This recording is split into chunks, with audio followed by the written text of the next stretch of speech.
తెలంగాణ జర్నలిస్టులు అందరూ కూడా కోడి చెరువు దగ్గరికి వెళ్ళారు. ఈరోజు వెళ్ళి చూస్తే ఆయన జర్నలిస్టు రఘు గారు ఒక వీడియోనే తీసేశాడు. మొత్తం చెరువు మధ్యలో పెన్షన్ వేసారు. అబ్బబ్బా, నిజంగా చాలా ఘోరం. హైదరాబాద్లో 43 డిగ్రీల టెంపరేచర్ ఉంటే ఇంకా స్టిల్ ఆ కోడి చెరువులో నీళ్ళు ఉన్నాయండి. దాన్ని ఆక్రమించేశారు. తెలంగాణ జర్నలిస్ట్ అందరూ కూడా అక్కడికి వెళ్ళారు, మొత్తం చూపించేసినారు. అది పవన్ కళ్యాణ్ గారు చేసినటువంటి వ్యవహారం. ఆంధ్రప్రదేశ్లో రుషికొండలో గుండు కొట్టేశారని చెప్పేసి మాట్లాడతాడు. తెలంగాణలో ఏమో చెరువుని కబ్జా చేశారు. కోడి చెరువుని కబ్జా చేసి ఇక్కడ రుషికొండ మీద ఏడ్చినాడు పవన్ కళ్యాణ్ గారు. ఏపీలో ఉన్నటువంటి కులగజ్జి, సినిమా పిచ్చి, ఉన్మాదపు సంత అక్కడ తెలంగాణలో ఉండదు. అక్కడ చైతన్యం ఎక్కువ, అందుకే అక్కడ తాట తీసేస్తున్నారు. ఎందుకంటే అక్కడ తెలంగాణ అంటేనే ఉద్యమాల గడ్డ. అక్కడ గట్టిగానే తగులుకున్నారు.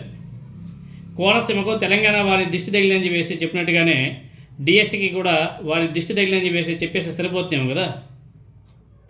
ఇప్పుడు జన సైనికుల యొక్క ఆవేదన, పార్టీ పెట్టింది మొదలు మీకోసమే పరితపించి మీ జెండాను భుజాన మోసి మీ క్షేమమే తన క్షేమంగా భావించి మీ వాడు జైలుకి వెళ్తే నడు రోడ్డు మీద పడుకొని నిరసన తెలిపితే ఢిల్లీ పెద్దల కాళ్ళ మీద పడి మరి వాళ్ళతో పొత్తు కుదిర్చి మీ యజమాని ఆపదలో పడిన ప్రతిసారి మీ కష్టాన్ని తన కష్టంగా భావించి ప్రజల దృష్టిని మళ్లించి మరో 15 ఏళ్ళు మీకు పల్లకి మోస్తానని ప్రకటించి తన సర్వస్వం మీకోసమే అర్పించుకున్నటువంటి వ్యక్తిని ఇప్పుడు పక్క రాష్ట్రం వాళ్ళు బీభత్సంగా మాట్లాడుతుంటే తలంటుతుంటే ఎవరైనా సరే ఒక్కరైనా టీడీపీ నాయకుడు ఖండించాడా?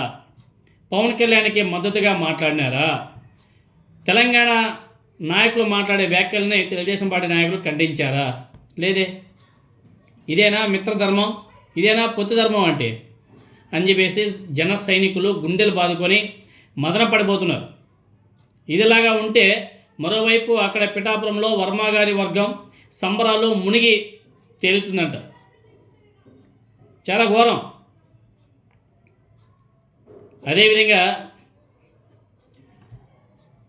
పవన్ కళ్యాణ్ గారు ఆంధ్రప్రదేశ్లో రంకెలు వేస్తారు కదా, రంకెలు ఆంధ్రప్రదేశ్లో, జగన్ రెడ్డి నువ్వెంత, నీ బతికెంత అని చెప్పేసి మాట్లాడతారు కదా, పీకలు బిసికేస్తారని చెప్పేసి కూడా మాట్లాడతారు కదా.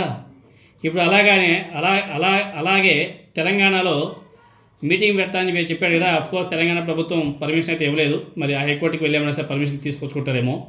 ఒకవేళ అక్కడ మీటింగ్ పెడితే, సభ నిర్వహిస్తే, రేవంత్ రెడ్డి నువ్వెవడివి, నువ్వెంత, నీ బతుకెంత అని చెప్పేసి పవన్ కళ్యాణ్ తెలంగాణలో రంకెలు వేయగలడా? గత వైఎస్ఆర్ కాంగ్రెస్ పార్టీ పాలనలో నా వారాహి యాత్రను అడ్డుకునే దమ్ము ఎవరికి ఉంది అని చెప్పేసి మనల్ని ఎవడ్రా ఆపేది అనే నినాదంతో విశాఖపట్నంలో అనుమతి లేకపోయినా సరే జనసేన ఇది జనవాణి కార్యక్రమానికి ఊరేగింపుగా పవన్ కళ్యాణ్ వెళ్ళాడు కదా. అలాగే ఇప్పటం పర్యటన కూడా వీరావేశంతో కారుపైకి ఎక్కి ఊరేగుతూ వెళ్ళాడు కదా. అప్పుడు వైఎస్ఆర్ కాంగ్రెస్ పార్టీ అధికారంలో ఉన్నప్పుడు వైఎస్ఆర్సీపీ ముఖ్యమంత్రిని, అదేవిధంగా మంత్రుల్ని, ఎమ్మెల్యేలను ఉద్దేశించి మీరెవరు, మీ బ్రతుకులు ఎంత, ఒక్కొక్కడిని తాట తీసేస్తా, తొక్కి నారదీస్తా, ఇంకా బూతులే అని చెప్పేసి ఏ విధంగా హెచ్చరించాడు మీరందరూ కూడా చూశారు కదా. అధికార పక్ష సభ్యులకు చెప్పులు చూపించి మరీ ఏపీలో పవన్ కళ్యాణ్ సభలు నిర్వహించాడు. ఇప్పుడు అదే మాదిరిగా తెలంగాణలో పవన్ కళ్యాణ్ పర్యటించగలడా, మాట్లాడగలడా? ఒకసారి పవన్ కళ్యాణ్ గారు ఆంధ్రప్రదేశ్లో వైఎస్ఆర్ కాంగ్రెస్ పార్టీ నాయకులను ఉద్దేశించి ఏం మాట్లాడో ఒకసారి వినండి మీరందరూ కూడా.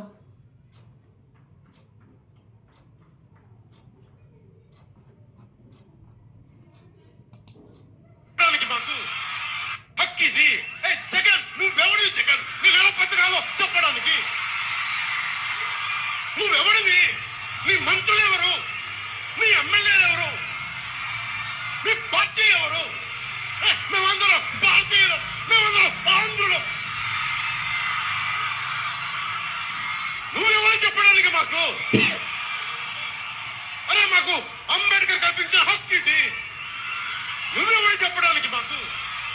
హక్కు హక్కు ఇది. ఇలా తెలంగాణలో రంకెలు వేయగలడా పవన్ కళ్యాణ్? చూద్దాం.